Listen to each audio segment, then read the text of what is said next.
and welcome to the OMO Podcast. I'm Spencer Scott Holmes. And I'm Ryan Dunnigan. And we're doing a little podcasting. I'm out here in the car. Ryan's at his place. We're going to make it work and so on like that. I'm literally parked at like Columbia State Park right here and so on. Doesn't look like too much activities going on today. It's not like a bunch of school buses are going to come out. You know, kids are going to be fucking cartwheeling out of there and so on so they can go gold panning and, you know, what have you.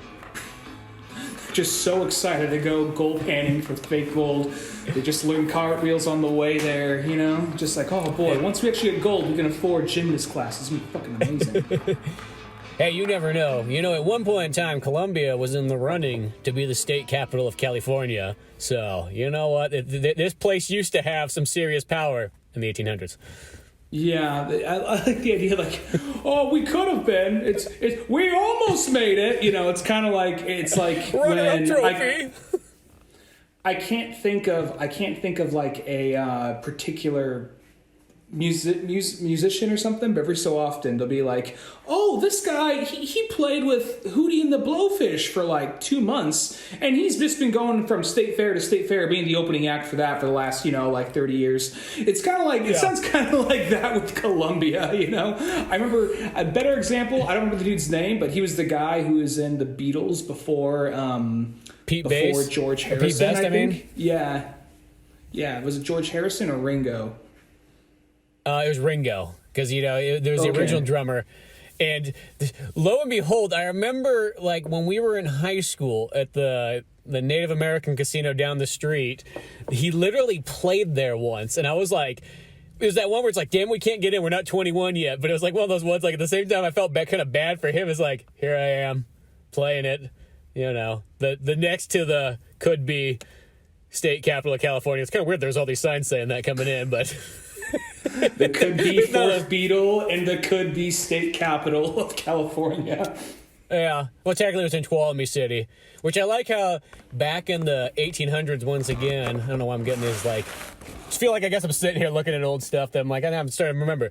But I'm like, I love how Sacramento literally, once it was the capital and it came by to like Tuolumne City, and it's like, yo, you guys gotta calm the fuck down. There is way too much craziness going on here. There's gambling, there's murder, there's rape, there's all kinds of sex cells and all sorts of stuff here. It's like, you're just a bunch of fucking pirates up here cutting down trees and then, you know, doing whatever the hell you want afterwards.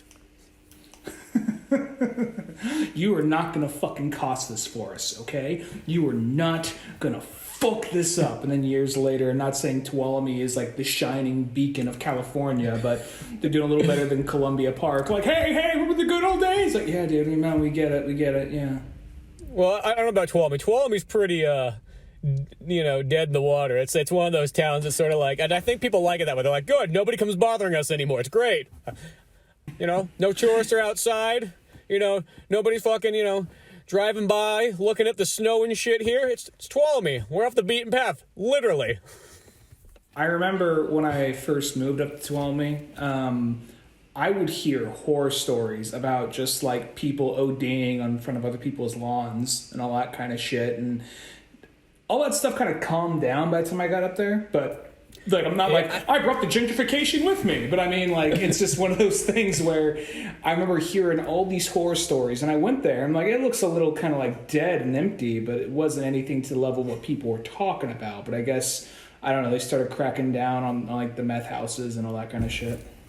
Well, I think that was like the 70s and the 80s, I think it used to be. Because, you know, the park that, like, this is the best way to describe it. You know, Greg Knoll, when he used to play in that park there and so on, that's just the center of town. You don't think much of it, just a nice little park. 209 centric episode. Sorry, go ahead.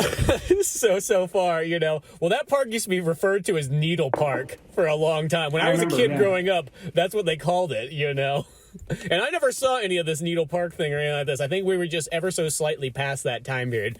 Maybe a few needles were dropped there in the early 90s, you know, while someone's listening to like a Soundgarden album or something. Now, you never know, but I think it was definitely a 70s, 80s thing. Kid jumps into a sandbox and it makes like the spike noise from Sonic 2 when he gets a bang, you know? He just shoots up the air like in an X pattern, like wide-eyed. Yeah.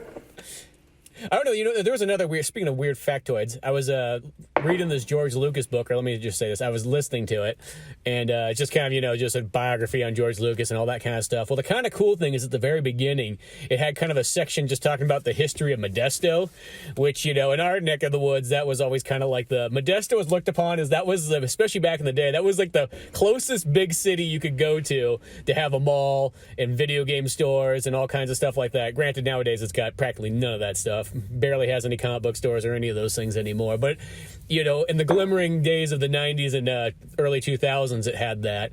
And it was kind of interesting. There's a part where it talked about that literally the main population, like in like the 20s and 30s of Modesto, it came from all the people leaving Tuolumne City. Yeah, so I guess maybe just one of those ones like, hey, you guys, you can't stop like cutting trees down and fucking every night. It's like, why? That's what we always been doing. You're like, oh, fuck it, I guess I'll go down to Modesto and, get myself a different job. There's a lot more trees down there to chop, and there's a lot more trees down there, a lot more orchards. Like, you're not supposed to chop down the orchard trees. Oh, a tree's a tree, fuck it. Something's going to chop and something's going to fall. Shit, my motto, it says on the back of my truck, it says, log it, cut it, fuck it. The back of their wagon, their Oregon Trail-esque wagon. Yeah, exactly. So when Modesto you got said 20s and 30s. My bad. You said 20s and 30s. Okay, yeah. The guy's like, I had a vehicle, and a couple DUIs later, I'm back to driving the oxen again. Shit, I ain't gonna ride a bicycle like some kind of Chinaman. I'm keeping my dignity with my wagon. Sorry. There's probably a couple people in the 20s, just like in that area, that just had like a donkey pulling like just like just like a wooden wagon or whatever like that, Well, that's the one where the guy in the car drives by and goes, "Look, honey, poor people."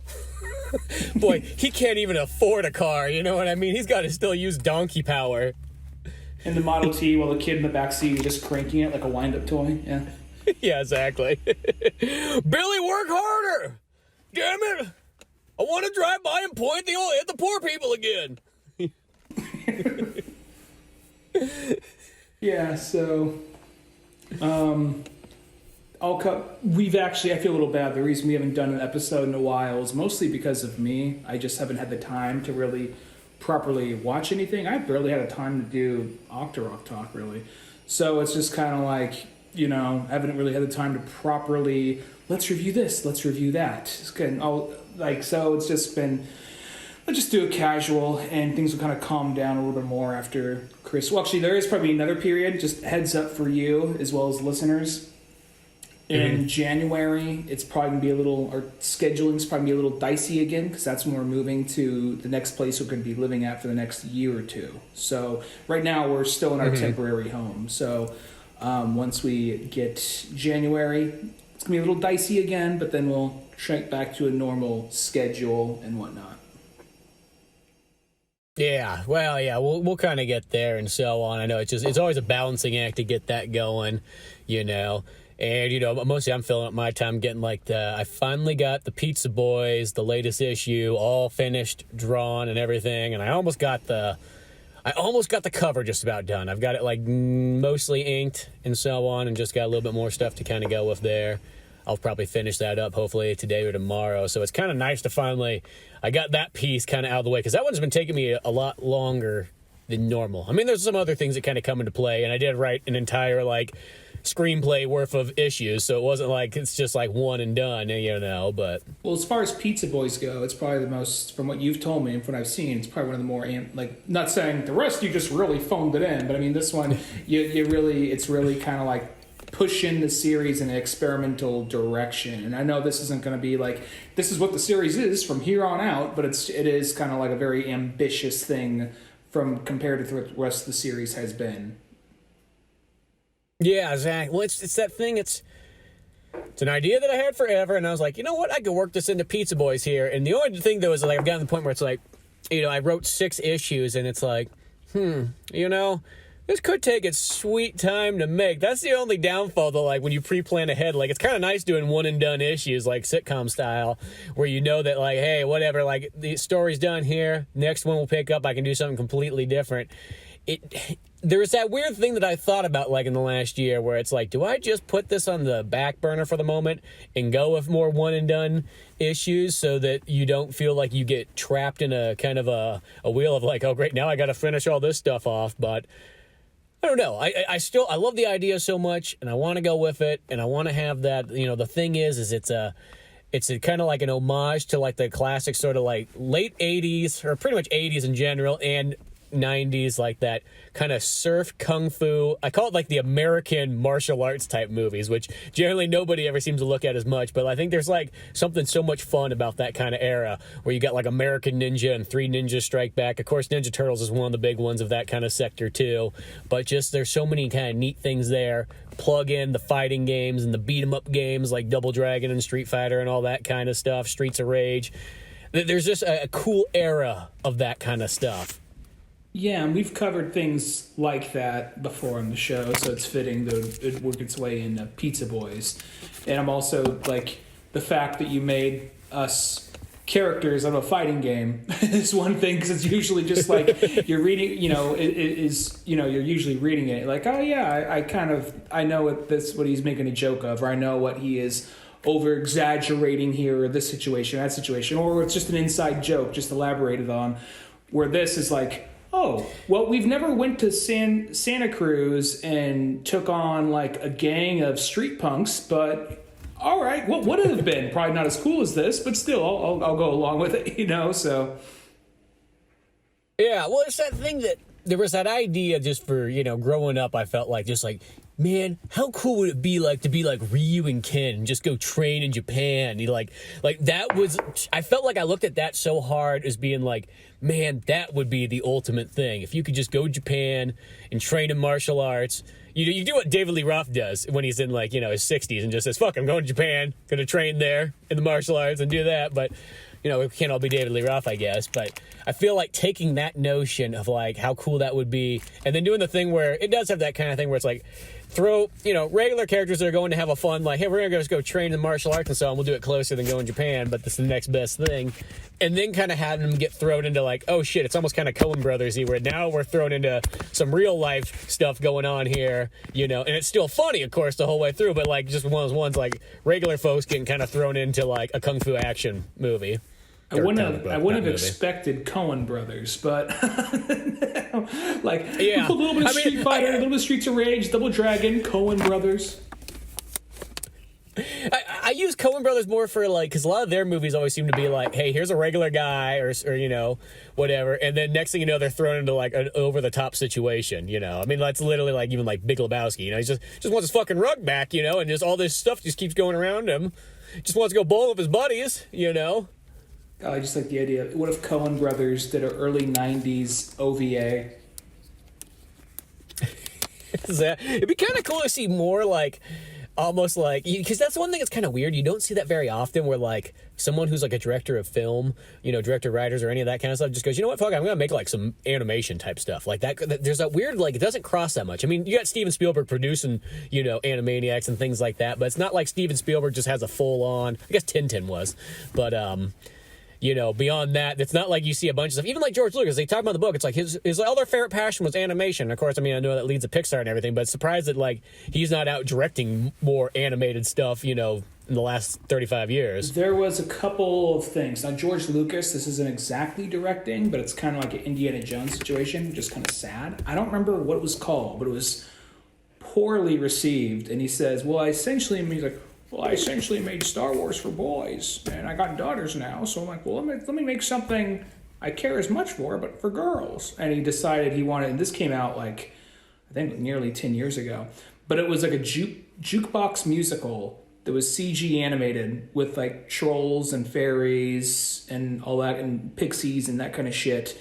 And just, I couldn't tell you what it was about, never watched it, but it was a jukebox musical, and the thing got critically panned, and I believe he wrote it and produced it, but I don't know if he directed it. Now, as far as direction goes, there are those ones where you get, like Spielberg directed 10-10, and I guess we can't really count Ready Player One, but at the same time, 50% of that movie's animated. But at the same time, there's also I just watched a little bit ago.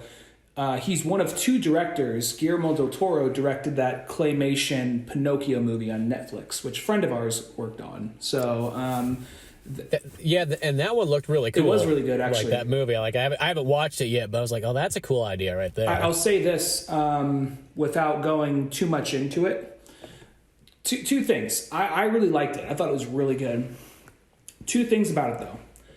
Beginning, you hate Pinocchio. You fucking hate Pinocchio because he's not like it's more It's just like a shitty kid. Like he's just going around like fucking pulling pranks on people. Yeah, because in the original books, Disney made him like just a shy, like not shy, but like a little kid who just didn't know better. And to this is more of a kid that doesn't know better, but he's a lot more lovable in the original Disney movie. And this, he is what an annoying, shitty little kid who's curious would be. But the thing is, the movie goes on. You'll learn to like him because the first like 10, 15 minutes, like this fucking kid. And you're on Japan, but at the same time, it's like very different. Like it still hits all the beats of what Pinocchio's story is. But rather than being like a blue fairy, it's like, it's like the goddess of death and the goddess of light. And it takes place during World War II. So Mussolini finds out, like, there's like a fascist who wants to train Pinocchio and send him into Mussolini's army because he can't die. So there's all these like aspects of it, and plus it's but I can feel pain. Like just getting railed by fucking bullets walking in.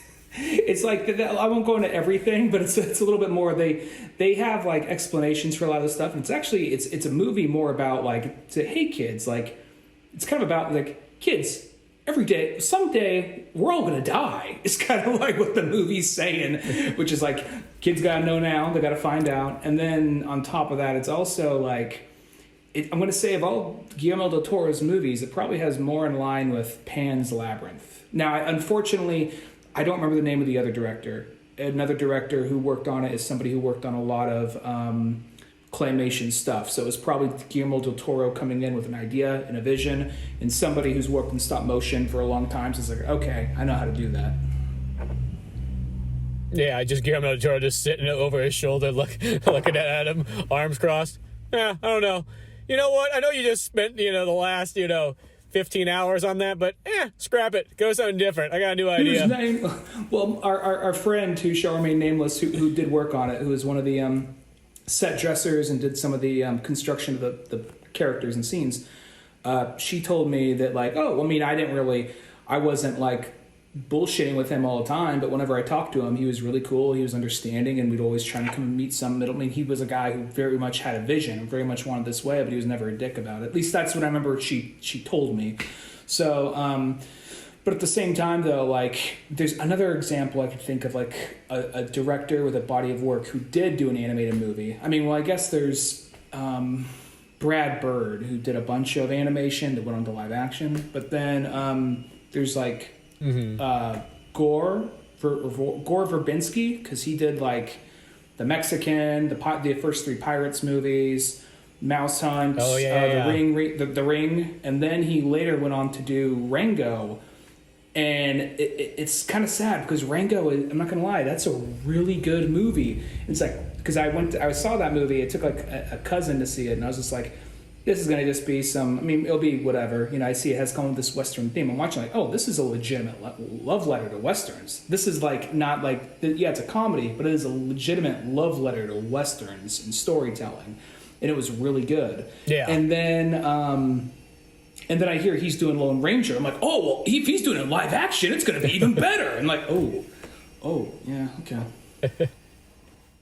Yeah, no, I mean, Lone Ranger was okay. It just wasn't. It should have been amazing. I feel like that it should have been Pirates of the Caribbean good, and it was like just, one of those. And granted, I guess I'll say this: there's there's directors doing like CG animation and things like that. I guess in my mind, whenever I say animation, I picture 2D animation. Like that's the first thing that comes to my mind. It's like, there's the other animations too. But what I was thinking more is like a real like 2D animated film. Because also there's Tim Burton. I guess he's also probably got the biggest of them all if you want to look at it that way. Well, Tim Burton didn't even direct Nightmare Before Christmas. He came up with the story. Oh. That's literally like him saying, I got kind of an idea, and I got some drawings, and you guys do that. I'm going to go off this way and make like something else. And then like you peek in. How's it coming along, guys? No, not like that. Like this. Okay, bye. And it goes away. And then, God, I'm forgetting the name of all these stop motion directors, but he's done a lot. He's like. See, that's the thing. It's like, I feel bad for ever directed Nightmare Before Christmas, because that means that like that guy's, nobody's like, when he goes like, hey, you know what I made? I made Nightmare Before Christmas. Oh, dude, you're not Tim Burton, you fucking lying piece of shit. And that's the thing. Be like, no, man, I'm the guy who did it. No, you're just taking credit for some guy's works. You probably were like, I don't know, the toilet scrubber on that movie or something like that. Like, because you look like that kind of guy. Because they didn't hire outside work. You mean the janitor? No, that's too much of a title for you. You were not the janitor. That's a real man's job. They didn't hire a third-party company to come in and scrub the toilets. They had someone in-house do that. Hey, when you're done making that like Mr. Oogie Boogie sculpture, go clean the fucking toilet. No, I'm gonna look this dude's name up because he's done a lot of them. No, he was because that was literally a case of like. Because Disney was like, what's the fuck is this wacky ass shit? We're making a Christmas horror claymation movie for kids and it's feature length. What the fuck are we doing? At least throw Tim Burton's name on. It's like, oh, okay, so that's why it's so wacky and maybe people will give a shit. And then they, at the last minute, changed it from like a Disney production to like, put this under Touchstone because we don't want this shit solely Disney. Now it's just like, check this shit out. It is fucking Disney. Yeah, don't they have like a fucking cafe in like Disneyland that's like Nightmare Before Christmas now? I don't know. Maybe they or something like maybe that. They do. I haven't been there in so long. I want to say, I mean, not when I was there last time, but I wasn't walking around the whole park last time I was there. But I remember there was like a Nightmare Before Christmas store, but it might be closer to October, November, or something like that. But yeah. I want to say I remember the store being there, 14, 15 years ago last time I was there. But it's weird because when that movie came out, I remember like seeing it like in class because one of the girls brought it in, Taylor Jordan. She had like it on VHS. She's like, oh, I want to watch this one. And I remember like I hated all those Tim Burton like animated movies when I was a kid. I could not stand that animation and so on like that. And I've literally never watched it ever since then. I've stuck to like my like second grade, whatever, like bias of like that animation and just never gone back and watched it. And one of these days I always say, I'm like, I should go back and just watch it because I probably would enjoy it nowadays. Because now I got that like open mind where I'm like, I can take all the weird animation and so on like that, But I guess when I was a kid, it was just like, if it wasn't like X-Men, Batman the Animated Series, or like Johnny Quest, if it didn't look like that style, I didn't want to see it. Yeah, so the guy who did this is a big stop motion guy, and it's kind of like you'll see big long periods. So he did Nightmare Before Christmas, he did James and the Giant Peach. His name's Henry Selick. And he's like considered to be one of the go-tos for a lot of that stuff. He directed Coraline, which is a really good movie. Okay. He directed Monkey Bone. They can't all be winners, but hey, he tried. He really is that the one Brendan Fraser, Monkey Bone? Yeah. Yeah. Okay. That's a movie that like. I think I've only seen like maybe parts of it on TV, but I almost kind of want to go back and watch like it all the way through nowadays because I feel like it would be much more interesting watching that movie in hindsight, sort of. I wouldn't mind checking it out. I remember I wanted to see it. I was like the only one in my group of friends who wanted to see it at the time in middle school, and like that movie looks fucking stupid. I'm like, I think it's gonna be pretty good, and then I watched it, and then like everyone's just like, this movie fucking sucks. I'm like, it does kind of sucks. Maybe in hindsight, if I do go back and see it, it would be like maybe a weird artistic like because sometimes there's those weird movies just swing and they just like maybe they miss, but there are some interesting ideas in it. I remember it's like he creates a character and he's a cartoonist, he creates a character, he goes into a coma, and then he's in this land of comas, and then his character Monkey Bone steals his body and is controlling him out in the world, causing mischief. And then there's all these other creators down in the same spot. Like even Stephen King is down there. It's like, oh, wait, who's your spiritual animal? Who's your spirit animal that kind of guided you down here? Like Cujo? I used to write like. I was waiting to be like cocaine. Yeah, better one. Just follow the white line right here. No, it's like Because the joke was like, oh yeah, I wanted to write happy, feel-good stories, but now, my Cujo wanted to tell like scary stories. So we never saw any of those other characters, but they just referenced that. So I'm not even sure my body. So I thought that was kind of an interesting idea. And then his most recent movie was that Jordan Peele produced and written movie, Wendell and Wild, which that movie was interesting. I liked it. It didn't blow me away, but I did enjoy it. Yeah. Okay. Well, that monkey bone one, as I said, just the description you give of that makes me feel like, God, see, I do kind of want to see that. That's just a very interesting concept. That movie's so bizarre and kind of wacky, And I'm not saying it's going to be maybe like the greatest thing, but it's definitely going to feel like, hey, here's something that's not like anything else. Well, knowing it's that director, I kind of want to give it a second chance just because, because I want to say the monkey was claymation and be like one of those things where it was like different styles and all that, I think it's trying to do that like weird thing, like somebody saw like Cool World, like let's take another stab at Cool World. We can maybe do something a little more like, trying to do that adult animation kind of thing, but then it just kind of backfired to some extent. Yeah, well, it's the adult like kind of combo animation thing has always been a tough one for people to try to get across. It's just like it's one of those ones. I think it's just I don't know if it's just the average person can't handle it because you're almost making a movie too artsy by that point, because that was even kind of like how Cool World was, except for Cool World was like one of those ones, like I felt like that could have been a little bit more exciting than it really.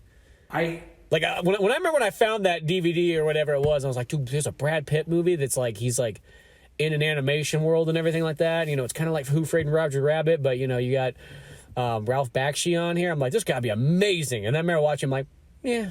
Thought it was gonna be a little bit more. I haven't seen it in like years. I remember only seeing like parts of it when I was a kid, but it was one of those because the idea of like a PG, because I didn't really know what different ratings were, but the idea of a PG-13 animated movie, it must be some real raw shit. Now I'm like, it's probably very tame by today's standards, but at the same time though, I think sometimes those kind of things, like even some of that like 80s, late 70s kind of like air quotes adult animation, I think a lot of times they're doing that weird balancing act where it's like we're trying to be for adults, but at the same time we know there's some animation nerds and they're definitely not in the common public. They're definitely not the majority of people. So when we make like a weird, silly, slapsticky, like Aruga kind of joke, people are like, what the fuck is this? You're trying to present me some adult shit, and you have all this silly cartoon slapsticky shit. Like, well, we're trying to, it's referencing the media. I'm like, I don't give a shit. I don't watch Looney Tunes no more, So, and where if they did it like all serious and none of that, at the same time, it's just kind of like, I can't take this shit seriously. It's a cartoon, Yeah, it's a weird connection because that was the thing about Cool World. I remember because it really goes hardcore on like the real old school animation. Not that there's anything wrong with that or something like that, but sometimes that stuff can seem kind of weird. Like once again, it works for Roger Rabbit, but some of the stuff can almost be a little bit jarring. If you're trying to go with the adult one, and then you kind of got all the weird, goofy, slapsticky stuff in there too. Well, Roger Rabbit is just a good. I mean, I haven't seen it in years, but it's such a good movie on multiple levels because. Mm-hmm.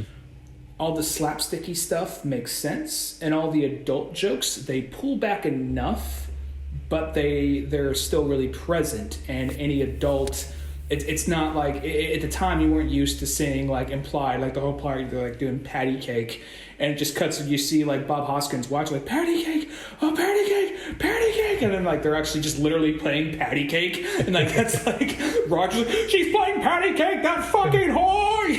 So it's just like, just that like, and plus that was a movie that had a lot of good character development and stuff, and I think that you're willing to accept the wackiness and zaniness, and parents took their kids to see it like whatever, I guess. So, it's funnier and more clever than I thought it would be.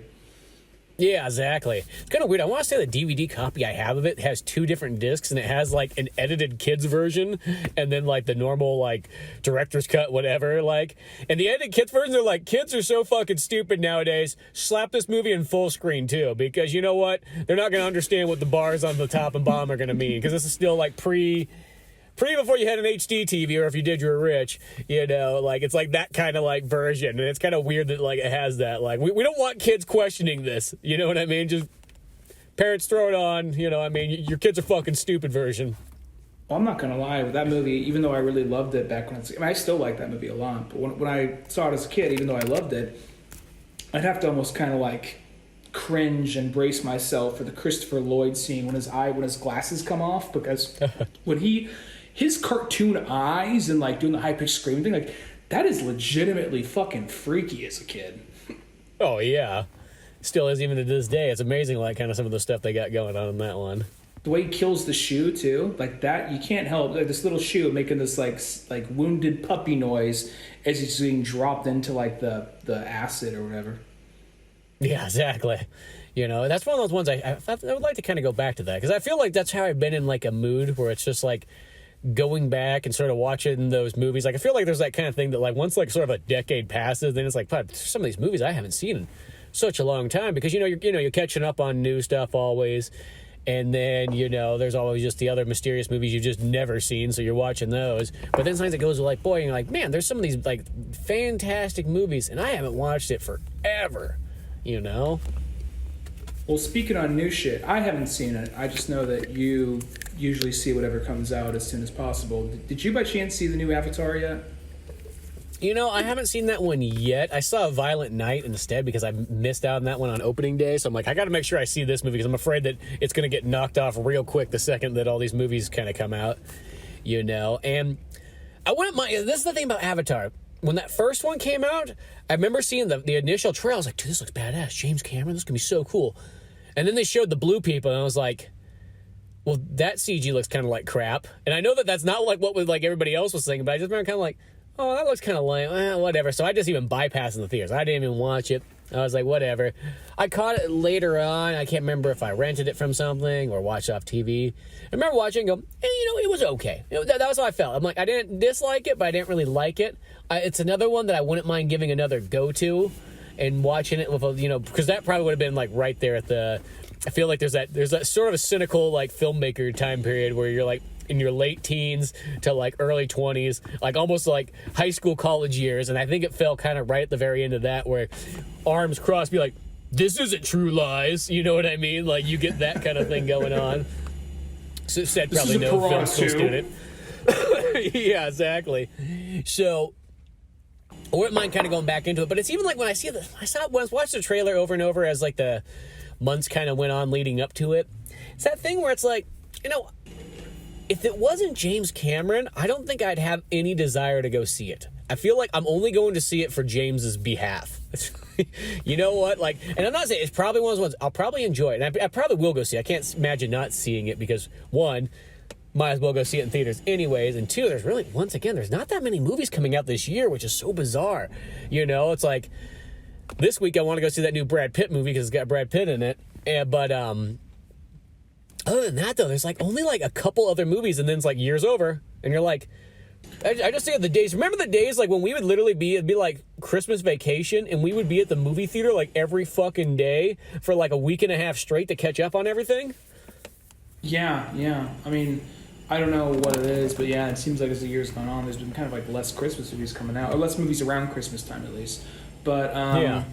Avatar was one of those ones where I was kind of like, I saw the first one and I liked it, but I wasn't blown away. And I know a lot of people who didn't like, I don't want to sound like a elitist prick or like a snob or anything, but a lot of people who weren't really into sci-fi and didn't play a lot of video games or didn't watch a lot of anime, a lot of those people are like, whoa, I've never seen anything like this. I'm like, don't get me wrong, it took leaps forward and like visual, like a movie like CG and all that kind of stuff and technology for making movies. It jumped forward. I'm not going to deny that, but it's like all like that world, everything in it. Like I can show you like a lot of things over here, but oh, I'm sorry, it's an anime, or oh, I'm sorry, you have to read.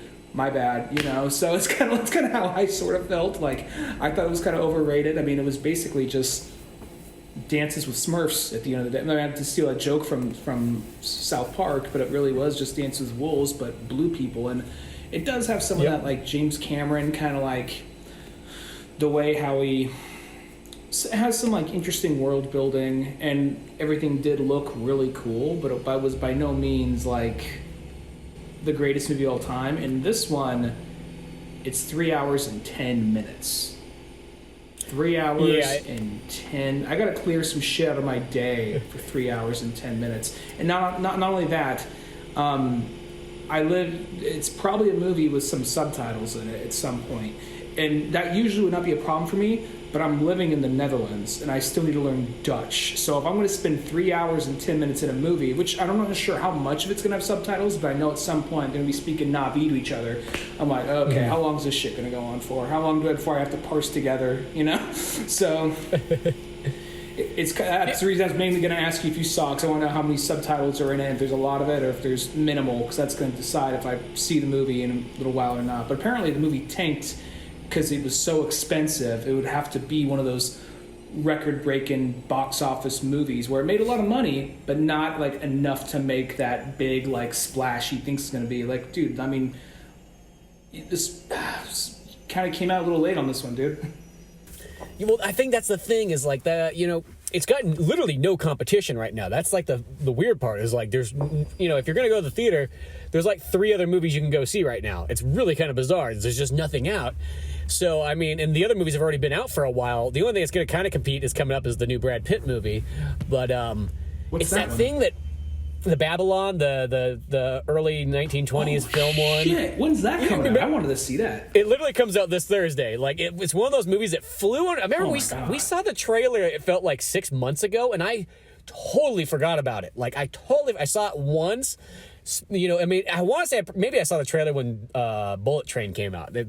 That might have been it. And then they never played it ever again. Never played that trailer. And then all of a sudden, this movie's kind of coming out like, and that movie's like 3 hours and 10 minutes long too. I don't know why that one's so goddamn long, but I'm still looking super forward to that. That was one of my most anticipated movies of the year, and I forgot it was coming out because I just saw the trailer and like it looks like 1920s Wolf of Wall Street, but it is, aside from the fact Margot Robbie's in it, but about Hollywood. I'm like, I'm all fucking for it. Even like the first ad they showed was like it was the Paramount logo, and you saw like the Paramount logo was white, and you saw the stars disappearing as you heard someone go. I'm like, all right, I'm already sold. So yeah. It's just like, and then like, you know, Margot Robbie at some point in the trailer is like, who wants to watch me fight a fucking snake? And Brad Pitt's just like, fuck yeah. So I'm like, I don't know. That movie, I'll go out of my way 3 hours and 10 minutes for that. That's how I feel too, because I mean, like I feel like it's gonna be like Wolf of Wall Street, and it's just like, so I'm getting pumped for that one. But kind of going back to Avatar, I do think it's one of those ones because that was that movie, like you said, where like I hate to sort of say it, but like just the layman kind of film person who's not really in the movies and so on, they were mind blown, if you will. Yeah, like, you know, not the sophisticated film, you know, goer, but the people who see it on TBS, you know, and don't know the difference that the movie's cut. Not the people who enjoy such things as Sonic the Hedgehog 2 and Silent Night. Exactly, unlike us sophisticated filmmakers, but it's one of those ones that you know, it was the same way that like when Inception came out, and don't get me wrong, I like Inception, but I remember the people that were blown away by Avatar were the same people that were like, they watched Inception like, my mind's fucking blown, man, like it goes into one mind, you go to it. It's like, you didn't see The Matrix? Like, it's kind of in that same ballpark, you know what I mean? Shit goes in the shell or something like that, you know? Oh, you didn't, okay. Don't worry, you know what, have your mind be blown, it's okay. You know, and I felt that was the same way that kind of Avatar was, too. It felt like, you know, there's other big movies and properties out there that are like it and so on, but whatever. But at the end of the day, I think because James Cameron just doesn't do movies anymore, shit, it's kind of weird to think that, like, the last movie he did was Avatar. The last movie he did before that was Titanic. So, like, in, like, 30 years, he has literally only done 2 movies, just including his underwater adventures. James Cameron, savior of the sea. Exactly. On his search for Aquaman and Submariner. You know. Beyond that, it's just really bizarre to have a director that big and that prolific to kind of fall off the face of the earth. I mean, and then granted, when he does come with a movie, he comes with a bang. It's not saying that like he's making these like flops or something like that. But the thing is, it's one of those ones. It's just like that. Just seems weird to go like that long and not make a movie. I mean, I'm not saying he's not involved with other stuff. It's kind of like that. He's probably got all his other projects. Of course, he's got like the underwater research, and he works on like when he did like Battle Angel Alita. He was like producer on that. So it's not like he's not doing anything. But even still, that's just such a long time period. Because then, like before Titanic, it True Lies is the one before that, and that's '94. That's still like 4 or 5 years before Titanic. Yeah, well, I also feel like something about that is just, he seems like the kind of guy who he wants to make a movie strictly with, like, he doesn't want to rush it out there. He wants to make it when he feels the technology is there because he has really high standards. And the more I see and hear about James Cameron, he is a really good artist, and he is really, I'll be honest, I think his better films include, Avatar, I haven't seen Avatar 2 yet, but Titanic. I don't know, Abyss is kind of like whatever to me, but of course, Terminator 1, Terminator 2, True Lies, Aliens. Aliens is one of my favorite movies of all time, so, and True Lies is my favorite Arnold movie, so, it's one of those things where the guy's made, he's made some just pure cinema art, but at the exact same time, I feel like he's more focused on, sometimes directors do this, but I feel like now he's more focused on spectacle and blowing you away with technology because, and I'm not trying to discredit him, but I think his wife was one of his main writers with him, and when they broke up, I think that... Yeah, because she did Point Break. Yeah. Well, I think it was... I'm not sure if it was Patty Jenkins. It may have... Not Patty Jenkins. Not Patty Jenkins. I forgot her name. Not Point Break. Not Point Break. It wasn't Patty. What's her name? Well, because she's also the same lady that did The Hurt Locker. I don't know why I'm drawing a blank on her name right now because I love Point Break. That's like one of my favorite movies, but...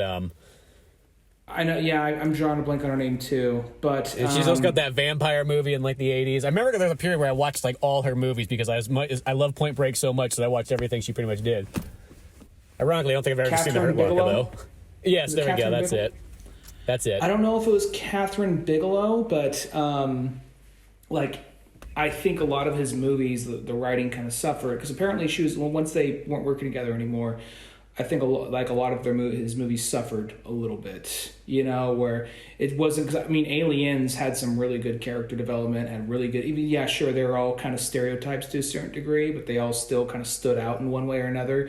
Even Bill Paxton's character, who was just kind of like, because the whole movie's like a critique on machoism, but still being like a balls to the wall badass action thriller, like horror film, so it's one of those things that I'm not saying that he doesn't, I don't know.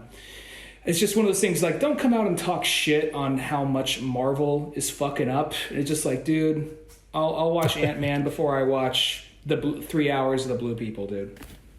Yeah, well, plus that Ant-Man 3 movie, I don't want to get too high hopes, but that trailer looks really good, so. Yeah, I know Ant-Man 2, we're both kind of meh about Ant-Man 2. Yeah. Ant-Man and the Lost Quantumania looks badass. It looks really good. As I said, I don't want to get my hopes too high because that's what I did with Ant-Man 2, and it kind of petered out. But that one looks there. But it's that thing with James Cameron because realistically, in my book, his last really amazing movie was True Lies. That's a long time ago. Now, Titanic, don't get me wrong, it's a pinnacle of film creation. And I'm not saying it's not enjoyable, but it's not like one of those, to me, it's like, I don't throw that movie on all the time. Shit, I haven't watched that movie since the VHS era. I've never even seen it on DVD. The only time I saw it in widescreen was in the theaters. Goes to show how long it's been since I've kind of seen it. And I'm not saying that, I wouldn't, if I watched it again, I wouldn't enjoy it. But it's kind of the same thing with Avatar. I'll give it another go. I have it on DVD sitting in the house, And I said, I'll see the new one because, one, we don't have tons of choices. And two, it's like, I feel like you'll get more out of it seeing it in cinemas. I'll say that this is a little off topic, and I apologize for steering it wrong, but I just think of, 1 second. One quick second. I apologize. Hey, no worries. I'll just stare at that painting in the background there. Until I've opened the door on it. Oh, I was gonna say I didn't hear the beep until right now, but you know how exciting beeps are. Keep you engaged, keep you going. Anyway, think of that line. Whenever I think of Titanic, before I think of Titanic, I think of the bit from like Eastbound and Down. Yours is like, yeah, we named our daughter after Rose. After Rose, yeah, her favorite movie Titanic, Rose, the character played by Miss Kate Winslet. Like, you name your kid after fucking movies? What's his name? Shrek?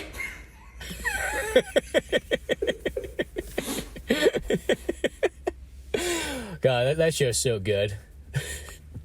That's like one of those ones that, like, I remember because that's like one of those things where, like, I showed my dad that show and he just thinks it's like one of the greatest things ever. Sometimes I think my dad would almost like, he would have perspired very well, like, as like a 90s kid, because going into it, his two favorite things in life is Jackass and South Park. Like, Steve-O, my dad watches anything that Steve-O's on. Like, he probably knows more about Steve-O than the average person. He's listening to the Steve-O podcast on his way to work. I actually started listening to that like not that long ago because Kevin Smith was on. I was like, since Kevin Smith's not doing that many podcasts, I'm like, where else can I find him? Every once in a while he like pops onto other ones. Oh, let's see what this is like. Kevin Smith and Steve-O. This sounds fun. Yeah. Well, it's a mashup I never would have thought of. That makes sense. Kevin Smith is on Tom Segura's podcast, Your Mom's House, a little bit ago. So that was just. It's sometimes interesting just seeing like. I mean, it makes sense. They live in. Well, I mean, Tom Segura lives in Austin now, but I mean, they're all in that comedy world. But at the same time, you think like, oh, right. I guess they could meet, couldn't they? You know, they both do have big podcasts.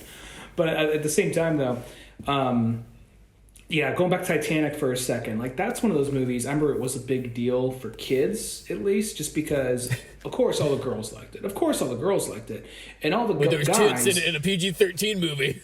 Yeah, exactly. There's tits in a PG-13 movie, so you could all watch it, even though your parents are like, leave the room for the minute. You're like, okay. And then, like, luckily there's a mirror. If I angle it this way, like, awesome, you know? And then also, if you're in the cinema, what are they going to do? You're in the cinema already.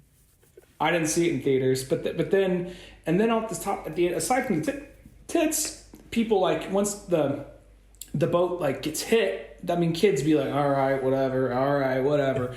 And then once you see the tits, and then once you see like the thing capsize and people are dying, so it's probably like, oh my God, the whore. And the guy hits the side of the propeller like, ding, you know, and then that's the part where all the kids or the boys are jumping in like, fuck yeah, you know. So I think that it's one of those things that like, even if it's not your favorite movie, for a lot of 90s kids, that's a big part of your you know, a big part of like, you know, like growing up really. Oh yeah, that movie's nostalgic as fuck, realistically, when it comes down to that. And even like that, like I always think of like, I had friends that would be like, I only watch the second VHS. That's the only part I watch of it, which is all the disaster stuff, you know, leave the lovey-dovey stuff out of the way there and so on. And I feel like, yeah, as a straight up disaster movie and all that kind of stuff, I mean, there is a lot of good stuff going on there. And I'm just saying, like, I probably, if I watched it again, I would enjoy the living daylights of it. I mean, you know what I mean? Just in that kind of way, and just the nostalgic take to it, and knowing where I was in third grade watching it. Because I just remember, like, you'd be that one, because, like, you know, you'd go see that in theaters. I think I saw it like in theaters probably like twice, because it was just in theaters for fucking ever. So you'd be at like somebody's house and be like, oh, we're going to go see Titanic. You'd be like, okay, sure, whatever. And you go to the cinema and it's like packed to the fucking brim. Like stuff that I feel like you'll never see that ever again, where movie theaters were so packed. You especially won't see them where, like, I've had that thing where there used to be the movies would get so packed they'd be like, oh, we don't really have any chairs, so you just fucking find a place on the floor to sit. You know what I mean? Like, and I don't know. Titanic, I remember being so packed one of the times seeing it that I had to just sit in like the total front row. But when I saw Space Jam and when I saw Space Jam, I had to sit in the aisle. That's how like packed it was. You know, no fire codes, I guess, back in those days. And also when I saw Gangs of New York. Gangs of New York. Thank you for remembering my own history.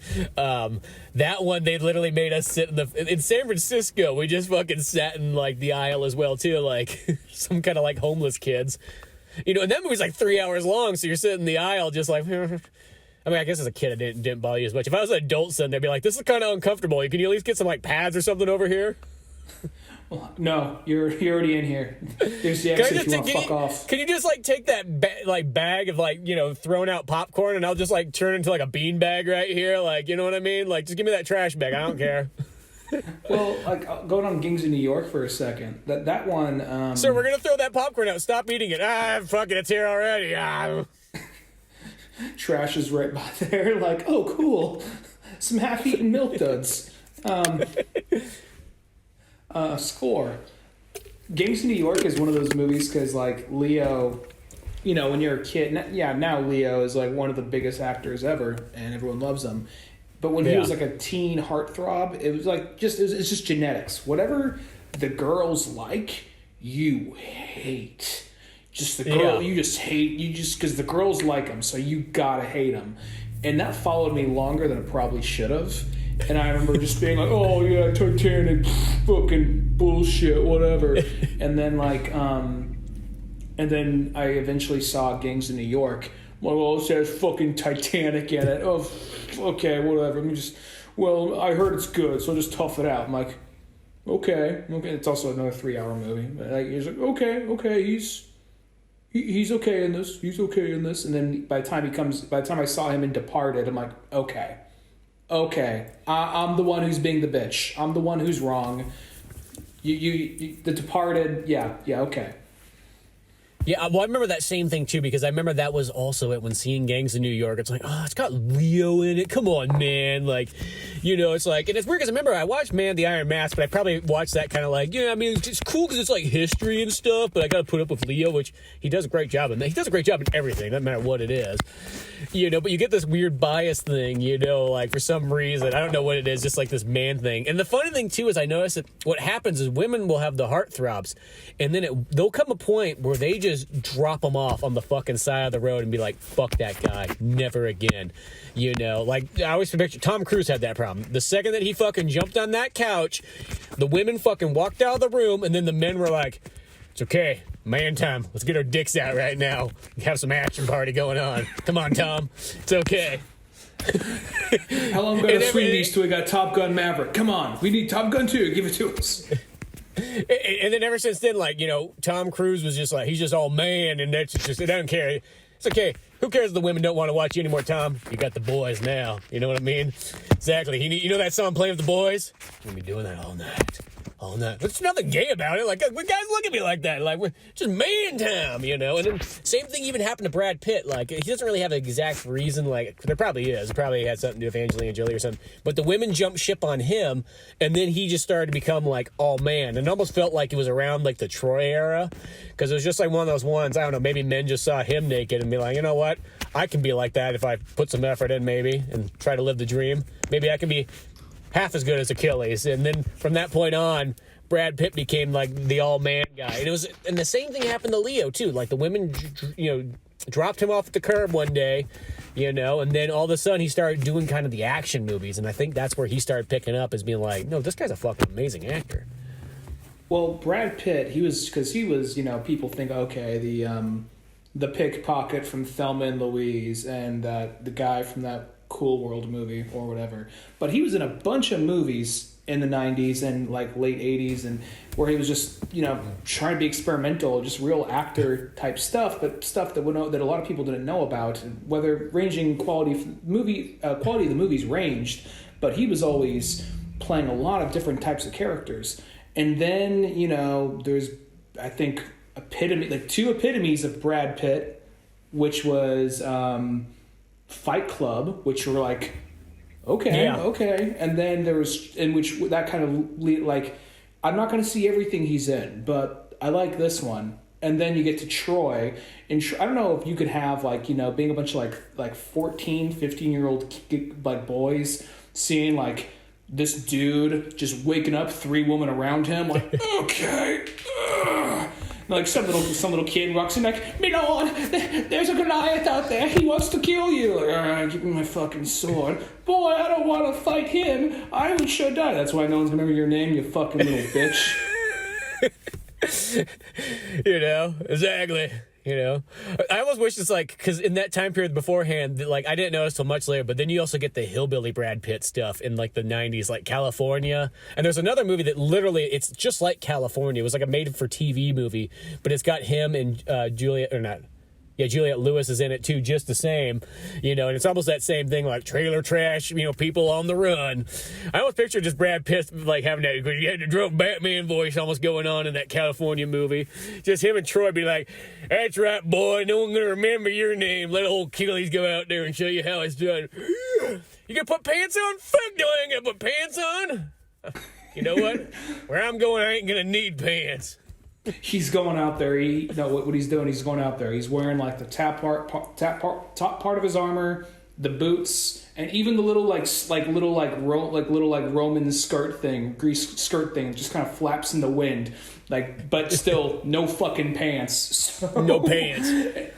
So like that part where like, because when that movie opens up and you're expecting like this big awesome fight, he just runs by, he just stabs the guy on the side of the neck, just keeps walking like, what? And just like kind of looks at like William Stryker from X-Men 2, like, fuck you, what you gonna do about it, But the sad thing about that, we all knew it going in, if you know the mythology and all that, but just the whole thing of like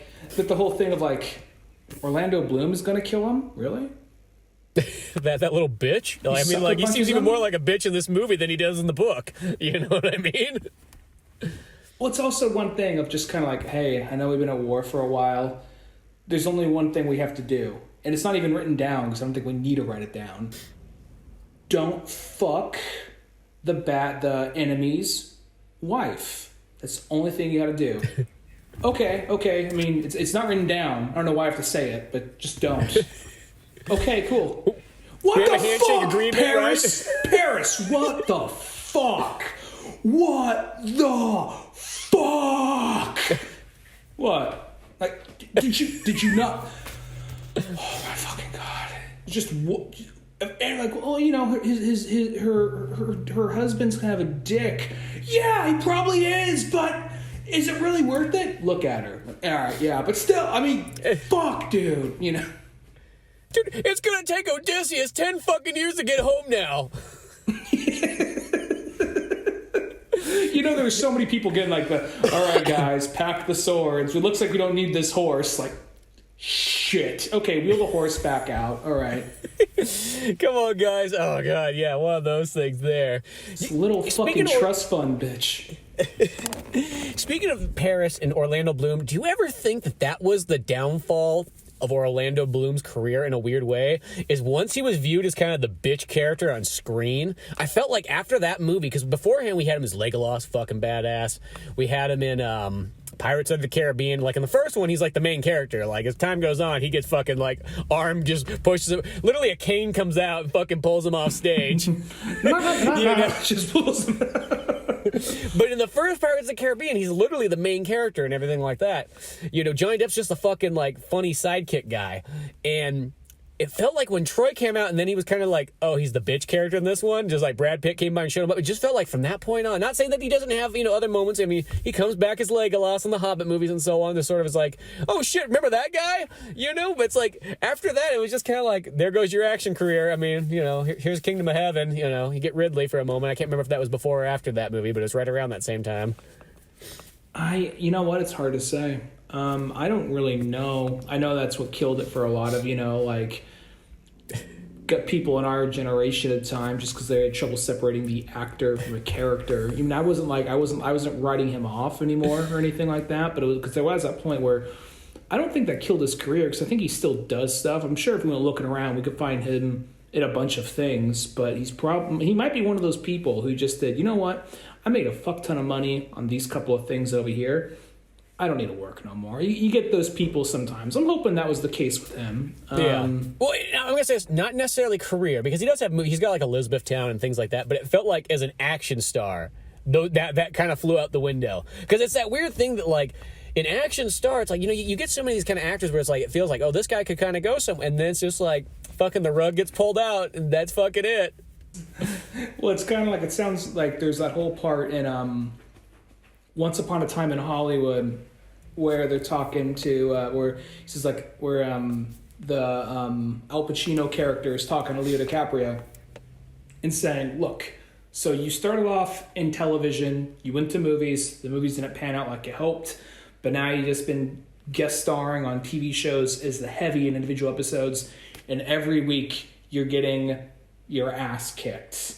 How long before you think, how much more when do you think you have in that? How long before you end up on Batman and Robin with the wham, pow, with you in a goofy costume? You know, so I'm wondering if it's something kind of like that still exists. I'm not entirely sure. I know that there's, sometimes people like when like, you know, I could see why he'd want to do that role, just because, you know, just like, you go from being like Legolas, which is like, I am beautiful, but I'm also a badass, and I'm very calm and collective, to being kind of like because it is a vastly different character to play. Just Father, please, no, I'm getting blown, I'm happy now. Okay, all right, no, this is okay. You know, that is a vastly different character. So as an actor, I could see why I'd want the challenge, but I'm not sure if that is.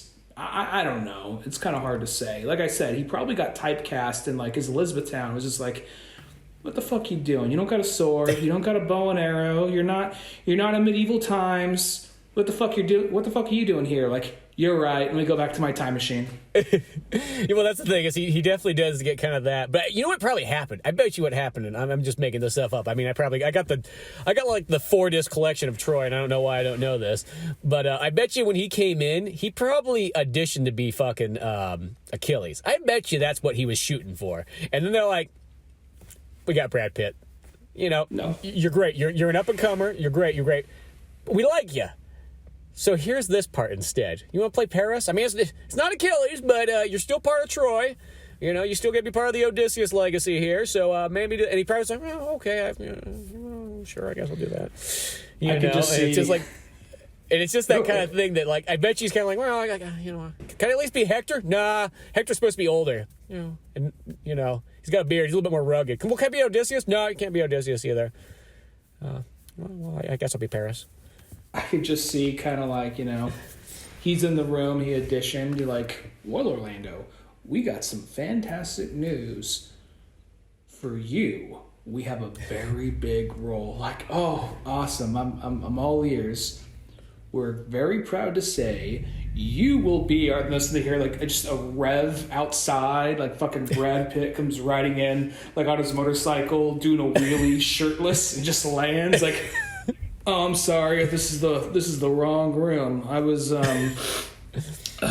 looking for like, you know, I was looking for the vitamin store. My bad. All right, well, let me just back this up. No, Brad, you can just go right here.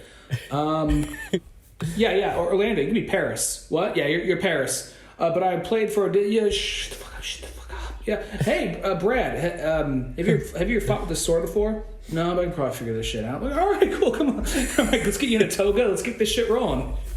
This reminds me, like, I think there was a story of when in Fight Club when Brad had to get ready for that. It's like, oh, I guess I got to kind of get into shape. Well, stop drinking beer and eating potato chips then. So he's like, well, like that was the hard thing. Like, yeah, I had to give them up just for a moment. And they just looked like, oh wow, I just have to not drink beer and eat potato chips, and apparently I just get abs overnight. Look at that. And I also got the dick root too. Oh god. Oh, I'm set and ready, you know. Because I don't think Brad Pitt. I don't think he thought of himself being an action here. It just happened. I know we're just kind of simping over Brad Pitt this episode, but I do want to say he is one of those guys who just has that range because he could play, yeah, all right, like dirt fuck hillbilly, like sex god, coolest dude in the room, and then he could also play like the dad or the accountant. You know what I mean? Like there's that movie The Big Short, where he was just like had his hair cut normal, he looked kind of pudgy, he had a beard, he had glasses, and he's just playing like just an accountant who saw one of the finance guys who saw the 2008 housing crisis crash coming. You know, he's not. There's no point where he has a shirt off and he's doing bench reps. Even in like, yeah, sure, like he's still a good looking guy in whatchamacallit, in Bullet Train. But he kind of has like that, like a divorced dad who's kind of going through some shit, but trying to like come back and be like, you know, optimistic and happy. You know what I mean? Well, he's almost got like the dorky dad going out like on a fishing trip kind of look in that movie.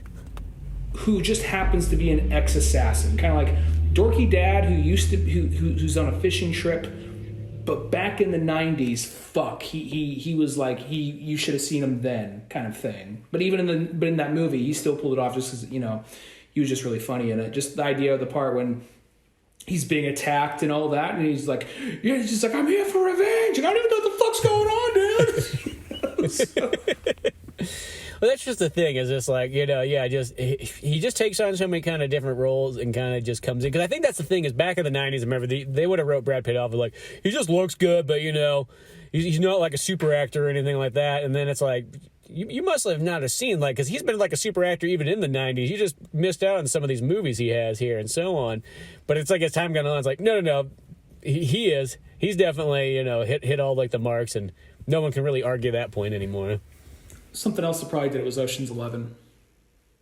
Yeah, well, because Ocean's 11, that was too, because that was like almost like that one where you got the big cast of actors in it and so on like that, and you got Brad Pitt, and he literally gets to eat fucking potato chips like in every scene in that movie, so he's probably ecstatic about that, because his character's like always eating.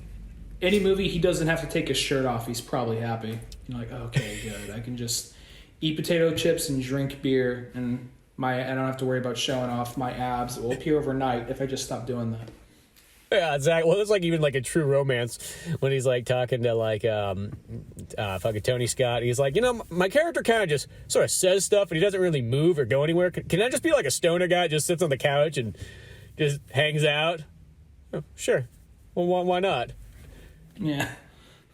I didn't know that, but that makes a lot more sense now. Yeah, I think it said in like the special features of that movie and so on. But yeah, just gets to hang out, eat potato chips, calm down, whatever. Very random topic, but I guess it's a little bit more of the moment. Did you by chance see the Sonic show on Netflix? Not yet. I haven't got around to that one. It's just that weird thing of catching up on so many things at once. And I know that did come out, Sonic Prime or whatnot. You said it was like a 45-minute long episodes, which is kind of bizarre for animation. Especially at least one or two. I remember at least 1 or 2 episodes being 45. I don't know if they're all that. I liked it. It was one of those things where I'm not really blown away, but it's one of those things where you kind of see limitations of the budget and aspects of it. But, it's kind of like, I guess after reading IDW and seeing the movies, I'm like, it's not bad. I enjoyed it. And I kind of appreciate. I think more thought's gone into it than other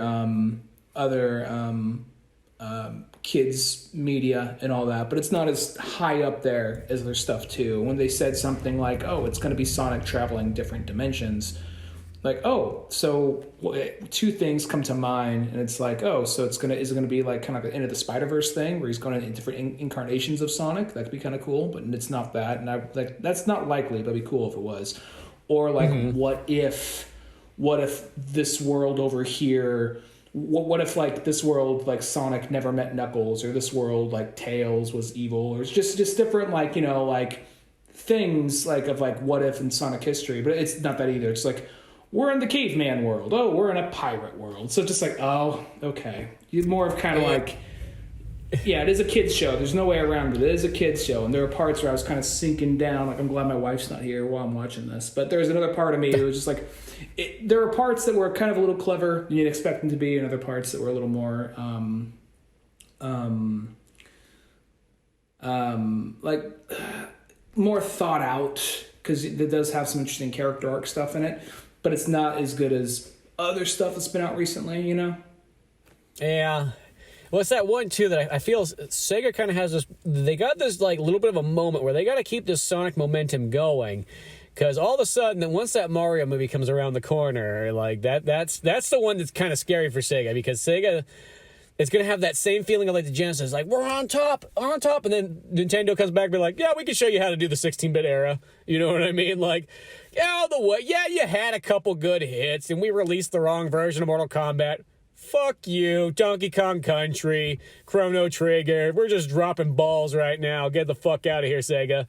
That I feel like that's almost what's going to start right in happening. your mouth. Yeah, exactly. We could do Attitude fucking era.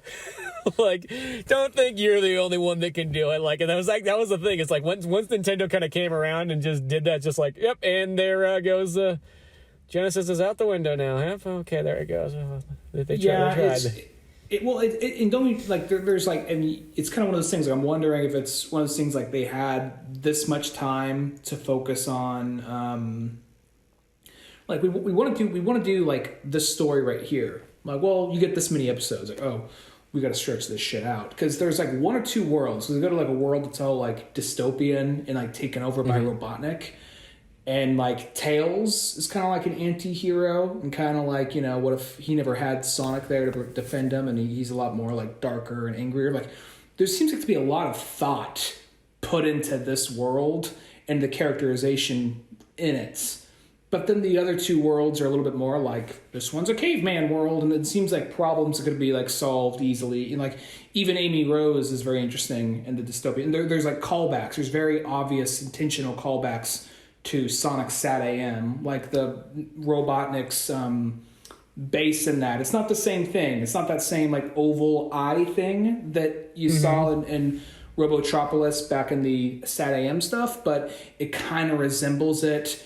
And it's a city that he controls, and it has this kind of weird like neon light Art Deco kind of thing. So that looks like something out of a Sonic game.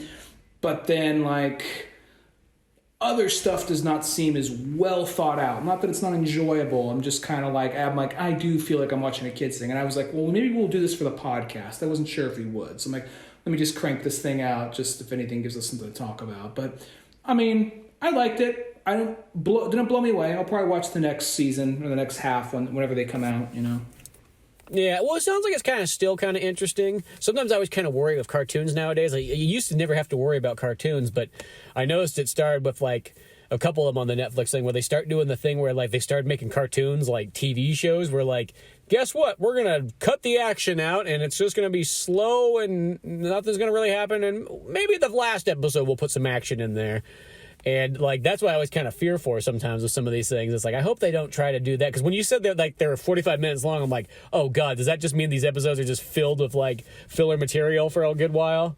There's a lot of action in all of them. I mean, I'll say it goes by quickly. I kind of watched it all within the course of one night. Not trying to binge it, not trying to, I'm going to just binge this whole thing. I just kind of happened, you know? So I didn't realize it. Like, I remember the first episode was like 45 minutes. I don't know if they're all that, but, you know, I liked it. I wasn't, like I said, wasn't blown away, but I enjoyed it. And unless you're like a big Sonic fan, like if you're just like, oh, I like the old Genesis games and haven't gone back to anything else, don't bother. But if you're like a big Sonic fan, then I'm going to say it's worth watching and checking out, but it's by no means like, I mean, I don't know. I mean, in hindsight, I mean, even looking back on like Sat AM, like I still like Sat AM, but aspects of it don't hold up to me like they once did.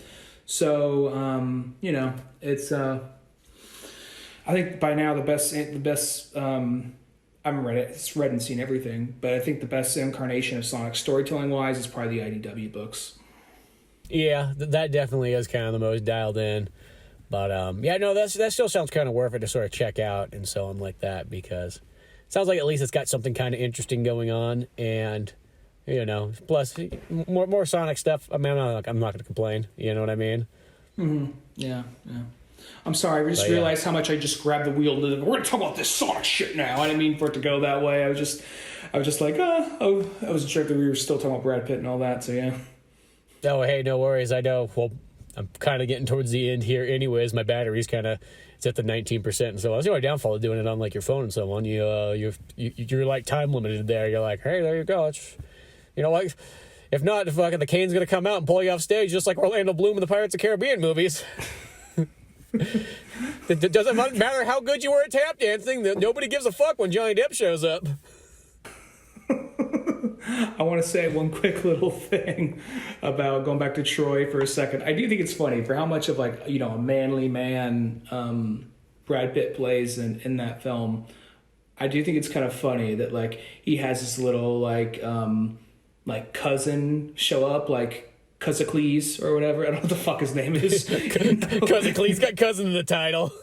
Yeah, because Achilles comes in like, oh, I want to go off on a big adventure like you, Achilles. Because Achilles, no, you must stay here. You are not yet ready. You are just a boy, though looks like you are played by a 22-year-old man, And then like, oh, but I want to be like you. No, your time will come, And then one day, they're just like, like, hey. Like, Brad or Achilles is leading us. Follow Achilles. And you see him like running. He's in the helmet and just fighting. And like Eric, he's like, he bumps into like Eric Bana, out there in the field. They're all fighting. And then he slashes his throat. He says, aha, I got Achilles. Like, oh no, it's just Achilles. Oh, it just stabs them right there. And then Achilles wakes up like stretching his dick. It just cuts to like a scene. It's just throwing him into like a dumpster. Just about. Just an abrupt cut from this big battle, and all of a sudden there's just a random like fucking green dumpster out back. Right next to Daniel Craig's friend from like Quantum of Solace, yeah. And then it cuts to like, and it cuts to like Brad Pitt like waking up in the bed like scratching his dick, like, what the fuck's going on? Why are you guys getting up? My alarm clock didn't go off yet. Like, oh dude, really awkward. So your cousin was cosplaying as you and ran up the hill, and Eric Bana killed him. What? What the fuck? And goes up there, Eric Bana, you get the fuck out here. And Eric Bana's like, dude, your cousin tried to kill me. Like, it's not okay. It was a boy. Like, well, first off, he looked like he was like 25. Secondly, he tried to kill me. This is not cool. Get out here! Just straight up beats the fuck out of him in front of his dad, in front of his kid, in front of his wife. He's like, guess what? I'm taking this shit with me. Fucking ties his feet, just drags him away, flips the bird in the chariot, and then later does a fucking wheelie. And the dad sneaks in like, hey, I know he's like, you realize I could have you killed, or we would basically win the war right now. Like, I know, but I want to bury my son. Well, he killed my cousin. Like, yes, but how many men did you kill before? Like, I haven't thought of it that way.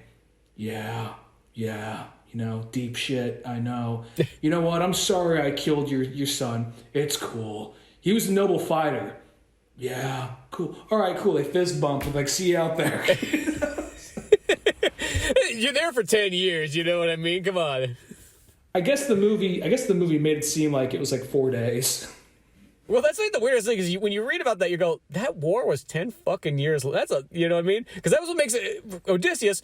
Okay, whatever. He's there for 10 fucking years. He's like, shit, I can't wait to go back home, put my feet up, you know what I mean? And, my wife's going to make me dinner, got the fucking dog there and everything, not knowing that, yeah, that trip that's really not that far on a map, but it's going to take you fucking 10 years to get back to because some fuckhead has to open up the bag, which you probably should have just told him what was in it in the first place. The bag of the bag of wind you got. You know what I mean? Just tell him it's a bag of fucking farts. I don't, shit. He doesn't need to know. Shit, he's not going to open up a bag of farts. Oh, well, maybe he will. You know how those fucking pirates are. You don't know what he's into, yeah. Yeah. I feel like that was the moral of the Odyssey. But here's the thing. Be honest with everybody. If you're just honest with everybody, you don't fucking hold secrets, people don't get suspicious. Well, that's just one part of it. I'm not sure. I'm trying to think what everything was because you didn't. They're literally at the fucking he's like, oh, I can see fucking my wife waving at me, and the guy's like, oh, I want to see what's in this bag of farts. No. The guy fucking opens they're fucking there. They're like, you could almost jump out of the ship from this point and swim home. The guy fucking opens a bag of wind. God knows why I can't remember why he has a bag of fucking wind. It's but you think it's fucking treasure and shit. And next thing you know, that just blows him around the fucking Mediterranean for the next 10 years. I just like the idea that they're that close to getting home. And he's just like, hey, take this bag of wind. What's this bag of wind going to do? Nothing but be a plot device for later. Well, do I really need to take it? Well, we need a reason for you to come back and be out here later. Well, I don't want to do that. Do I have to take this fucking bag of wind? I'm looking at the sky and Zeus is nodding. So, yeah, you do. Take the bag of wind. Oh yeah, by the way, you fucking stabbed a, Poseidon's fucking bastard like child that he doesn't really like him and he doesn't really want people to know about him, but he still sort of cares. He still throws him a couple like dead fishes and whales once in a while to eat. He keeps him in pretty much the equivalent of the basement of Greece. Every so often they'll have that thing where it's just like, oh yeah, so here's like a god or a child of a god, and it's like Hercules, or it's some like, good-looking guy or good-looking woman, and then it just be like, here's another one, and then it's just like, Arr! It's like a fucking like, it's like a hunchback, or it's a fucking cyclops or something, or like that someone birthed a hydra or whatever. It's not. There's always some shit that, like, I don't know, that they really didn't have like a whole lot of like, yeah, like Zeus got mad and he's like, guess what? I'm making this thing into a fucking like. Making this, I could turn myself into an ox. I'm making your kid into a fucking hunchback or whatever, So I noticed that just shit like that would change, I mean, I can't think of any example, but I know they would do that kind of shit. So when you would like watch something or you play a video game or something, and you actually look into the lore, like, oh, they're cousins. That's fucked up. Yeah, exactly. It's just big whole family matter. Everything's happening on a fucking cul-de-sac up there at Mount Olympus. Basically, yeah. But yeah, well, my battery's getting low here, so I feel like this is the place we're going to leave it at. Don't open that fucking bag of farts if somebody's got one sitting there. You know what I mean? Don't. That's what it is. It's don't. It's just God farts in the bag, and that's what happens when they go off. Send you out on a fucking adventure for 10 years. Sounds like it's going to be fun. No. You were already out for 10 fucking years. It was terrible. Fucking people died left and right. You don't even know half the people you're sailing home with now. You know what I mean? Like...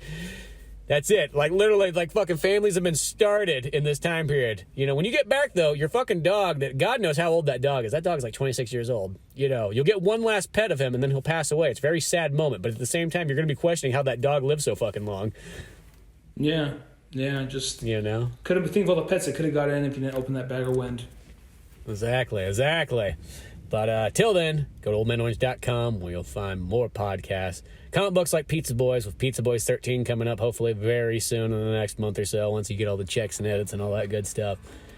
And then all our other fun stuff. I'm Spencer Scott Holmes. And I'm Ryan Dunnigan. And we'll see you some other time. Later, folks.